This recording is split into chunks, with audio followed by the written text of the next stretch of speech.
Hi, I'm Shirley with Wigs Warehouse, and today I'm going to show you how to wet set a synthetic wig. I find it interesting. Gals will come in and say, I bought a human hair because I can't set a synthetic. And I say, well, can't you curl a ribbon by wetting it and wrapping it around a pencil and letting it just air dry? You can certainly curl a synthetic wig.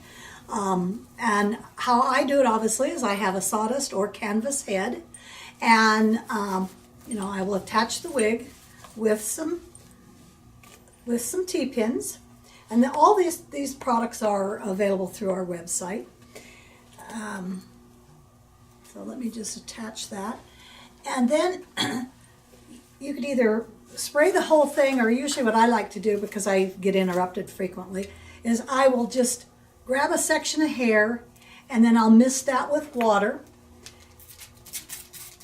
And I advise you gals to use an end paper. I have no end papers here, so I'm just going to show you.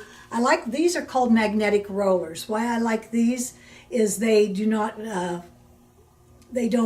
frizz the hair. They're just like a plain piece of plastic, like a pipe. So you'll roll it down, and that's when you would use your T-pin then. And you kind of got to fish around to make sure these will have holes in them. Let me go from there. And you just fish around, and then you can just poke through the hole.